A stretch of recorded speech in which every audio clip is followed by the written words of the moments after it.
La vague d'indignation après la vidéo choc de cette petite fille de 3 ans, frappée dans le dos par sa maîtresse le lendemain de la rentrée, aspergée sans doute d'eau. Vous êtes très nombreux à réagir depuis le début de la semaine. Nous sommes avec maître Vanessa Hedberg, qui est avocate de la famille. Bonjour madame.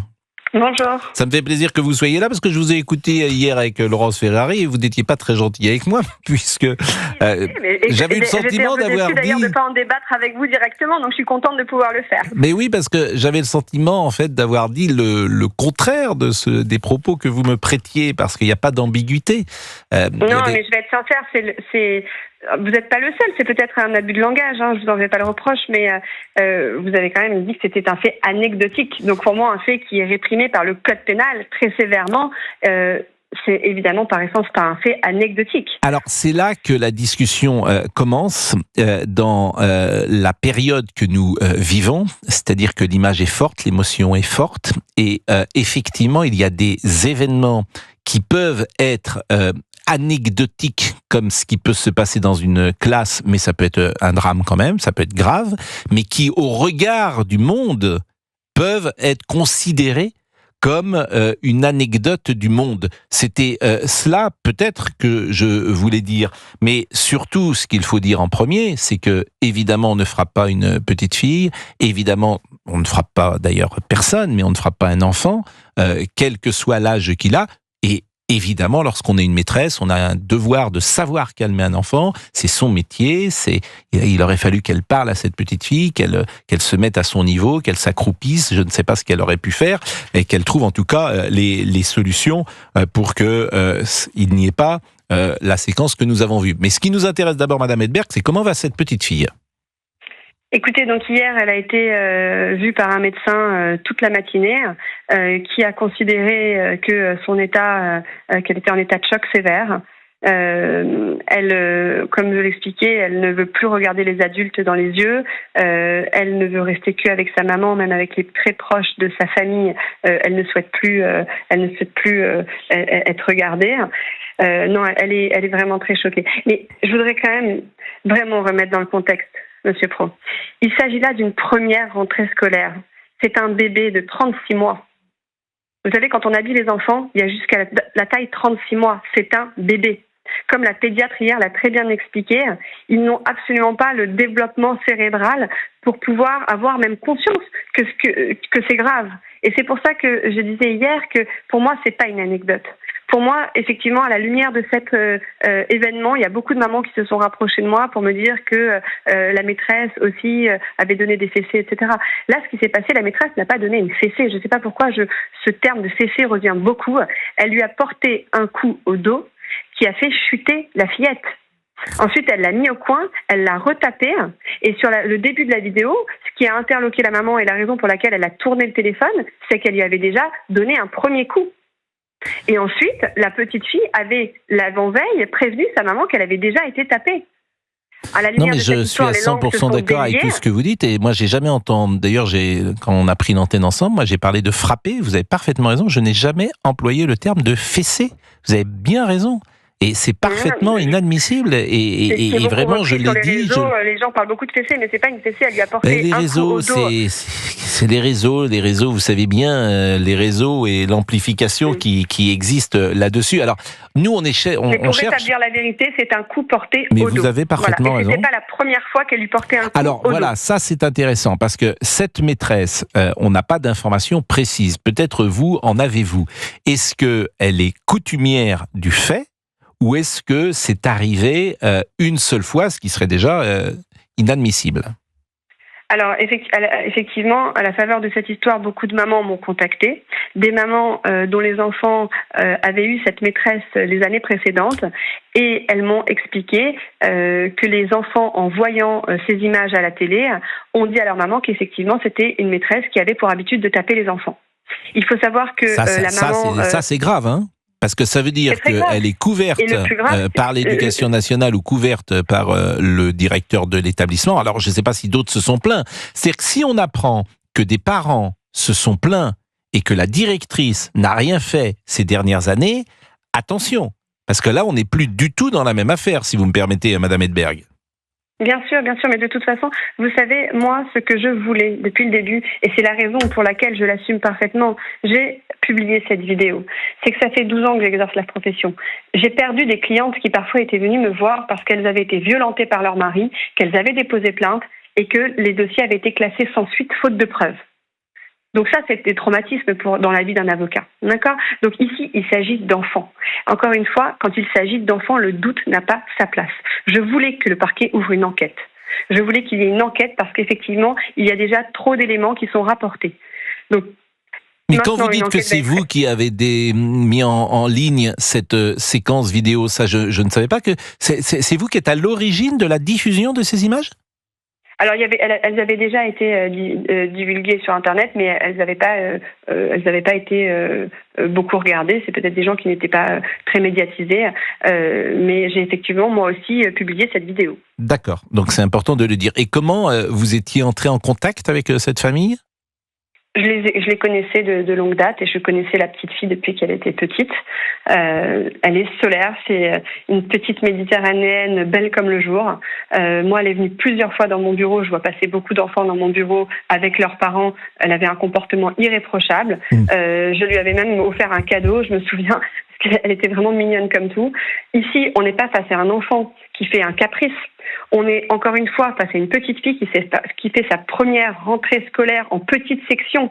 On l'enlève des bras de sa maman. Il y a évidemment des jours d'adaptation. Elle pique une colère parce qu'elle veut aller avec sa maman. Peut-être écoutons Rachel, la maman, la mère, qui était mardi soir sur Touche pas à mon poste, qui était avec Cyril Hanouna. Écoutons-la. J'ai posé ma fille à 8h45. J'ai sorti de la classe, ça à 9h. Ça, c'est 15 minutes, elle a tapé elle, comme ça. En fait, c'est normal, elle pleure derrière moi. Petite section, jamais elle est partie ailleurs. Tout le temps, elle évoque moi. Jamais elle est partie à la crèche. La maman, elle a caché vite fait le téléphone. Elle n'a rien dit parce qu'elle a peur pour l'équipe de l'école. Il vient supprimer le vidéo. Elle m'a montré le vidéo. En fait, moi, comme j'étais dans le choc, j'étais vraiment tremblée, mais j'ai rien parlé, vraiment. J'ai resté un moment respirer dans la classe. Après, j'ai sorti. J'ai cherché la directrice, j'ai pas trouvé. Elle n'était pas dans l'école. J'ai monté directement au commissariat. Aujourd'hui, votre petite fille, vous l'avez remise à l'école ou pas ? Non, elle veut pas. Elle veut pas même pas sortir. Et puis l'établissement, et c'est ça qui peut surprendre toujours, l'établissement a dit que cette petite fille pouvait quitter l'école et c'est ça qui nous surprend toujours. Écoutez. Qu'est-ce que vous a dit l'établissement ? En fait, l'établissement, il m'a dit tu peux changer ta fille de l'école. Mais elle a vu la vidéo, la directrice ? Oui, elle a vu la vidéo. D'accord. Elle m'a dit juste elle a tapé, elle a pas tué. Hein. Quand je dis que c'est ça qui nous surprend, Madame Edberg, et je rappelle que vous êtes l'avocate de la famille, c'est pas à l'enfant de changer d'école, c'est peut-être à l'école de changer. Évidemment, mais bon, là, vu le choc psychologique qu'elle a subi, elle ne pourra évidemment pas retourner dans cette école en confiance, avec aussi les termes qui ont été tenus par la directrice, comme on vient de l'entendre, puisque la maman a été rapportée les faits à la directrice, qui lui aurait dit, écoutez, elle l'a pas tué, elle l'a simplement tapé. Bon. Donc c'est qu'elle-même ne mesure pas la gravité de l'acte commis par la maîtresse. Il y a un point qui est selon moi fondamental, Monsieur Pro, si vous me permettez de le développer, c'est que le code pénal ne fait pas de distinction entre le dommage physique et le dommage psychique. C'est absolument sur le même terrain et ça a les mêmes conséquences au niveau des peines. Ici, on a quand même tous confiance que la petite, finalement, ce qui lui restera, c'est pas les blessures des coups portés par la maîtresse. C'est le dommage psychologique. Encore une fois, première rentrée en petite section à la maternelle, l'école qui se veut le lien entre le passage de la maman et le passage à la maîtresse. Donc c'est vraiment ça qui est très important, c'est que nos auditeurs comprennent que ce qui restera à cette petite fille, c'est le dommage psychique et la loi ne fait pas de distinction pour l'application de la peine. Alors, Madame Edberg, Michel est avec nous, c'est une ancienne directrice maternelle et elle souhaitait pourquoi pas échanger avec vous et je ne sais pas si elle partage votre point de vue. Je vois pas d'ailleurs comment on peut ne pas partager le point de vue de Madame Edberg pour tout vous dire sur ce plan-là. Bonjour Michel. Bonjour Pascal et bonjour Madame. Vous avez été donc directrice d'une école maternelle pendant combien de temps ? La fin de ma carrière, disons une dizaine d'années, mais enseignante en maternelle, donc en tout pendant 40 ans. Bon, j'imagine que vous n'avez jamais levé la main sur un élève. Ça n'est jamais arrivé. Il m'est arrivé d'être à bout. Parce que à cette époque, il y avait jusqu'à 40 élèves dans la classe, mais ça se gérait. Mais vous avez quelquefois des comportements d'enfants qu'on n'est pas capable de gérer. Ils sont dans la peine, dans la colère. Alors, ce que je faisais, quand je sentais que ça montait en moi, je sortais. Je sortais de la classe et je demandais à quelqu'un de venir surveiller les enfants le temps que ça redescende. Hein, déjà. C'était peut-être une bonne solution pour vous. Je ne sais pas si c'est la meilleure, mais c'était une bonne solution déjà qui évitait le contact violent. Exactement. Je suis tout à fait d'accord avec les propos de Madame de l'avocate. Une rentrée en petite section est quelque chose de primordial et qui peut se révéler être... vous avez des enfants qui font une très mauvaise rentrée, pas pour le genre de problème dont on parle, mais parce qu'ils ne sont pas prêts et qui vont traîner toute leur vie ce choc qu'ils ont eu. Parce que des parents vont vous dire « mais non, je le mets à l'école parce que l'école, c'est gratuit, je ne peux pas faire autrement ». Je ne les juge pas.